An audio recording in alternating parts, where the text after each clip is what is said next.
In this podcast, we are going to talk about the rest of the most common idioms in English.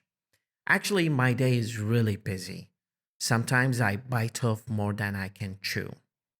To bite off more than you can chew is to do so many things more than your energy can handle or more than you can handle. So in English, we say bite off more than I can chew. I sometimes bite off more than I can chew. And it's usually referring to the person who eats or he puts in his mouth more food than he can actually chew. So we usually use this expression to mean somebody who takes so many things more than he can handle. Yesterday, I thought of doing something different. So I took my bicycle and I went on a ride. However, fell. You have no idea. My body turned into black and blue. To turn into black and blue means it was heavily bruised. Bruised means your skin got scratched by friction with earth or with a wall or with something that you hit very badly. I was heading actually to see my friend when I was going on a ride. Sometimes I see black and white, and that makes me a little bit awkward in some cases. When I fell on the ground after I hit the rock, my vision was black as night. When your vision is black as night, means that you barely can see anything. You cannot see anything. And then when I fell on the rock, I hit my left eye. My left eye, then I had a black eye. Then I decided to go to a pharmacy to buy some medicine. However, some of pharmacies sell you in black market. Our black market is a market that sells illegal drugs. And I don't like these kind of black markets. Sometimes they overprice things and they charge you more. You get ripped off for as little as paracetamol or migraine medicine. But since I don't want to be the black sheep, I decided to reject the offer of the medicine from the pharmacy because the pharmacy is selling it in black market.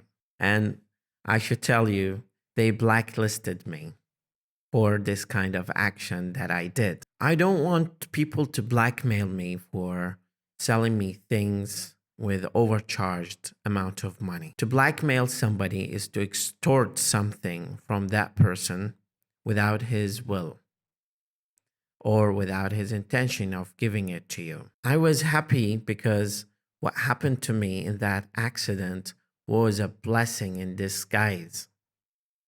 Because my manager called me and he said, I want to give you 1 day off because we had a rain check for our meeting of today.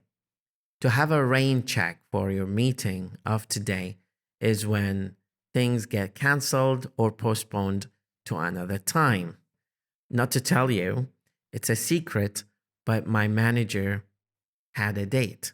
He went on a blind date to see someone he is thinking of proposing to, but maybe later. You know, I didn't tell you, I think, about the kind of work that I do.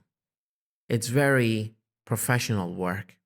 I work as a translator and interpreter. To get that work, I gave blood, sweat, and tears to be in that position. But nothing is perfect. Sometimes my manager blows a fuse and gets really angry. He goes ballistic, and sometimes he goes banana over very silly things.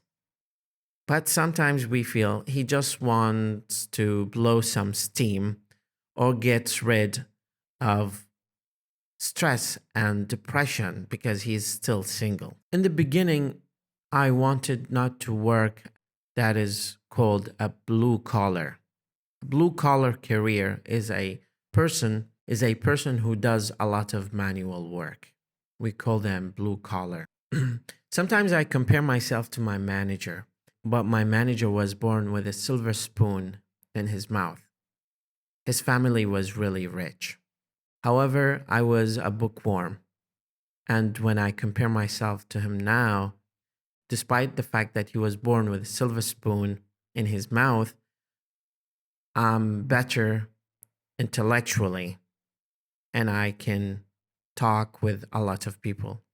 I'm blue in the face when I'm negotiating with marketing agents, but I can, sustain my career and make a good amount of money.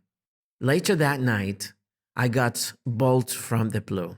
I was told by my manager that he is going to put me on leave for only 1 day, despite the fact that I requested 2 days off. So I had to brainstorm some sort of solution to this dilemma. Because, well, since I'm a breadwinner of my family, I don't want to lose my salary because I'm requesting only 2 days off. And because my manager laid off so many people recently. I can see some broken watch right twice a day. We usually use this expression to talk about a person who's lucky but he doesn't deserve it. Then later on, I sat on my desk and I buckled down to see what I have on my table in terms of the agenda and the kind of work. My sister has a bun in the oven and she's expecting that to be very soon delivered. So I'm very excited to be an uncle. And I stayed later that night. Actually, not to tell you, I burned the midnight oil. And later that day, I had to butter up for my manager because I didn't want him to get upset of me leaving the work for 2 consecutive days. His anger actually goes by degrees. Sometimes he just goes ballistic against us.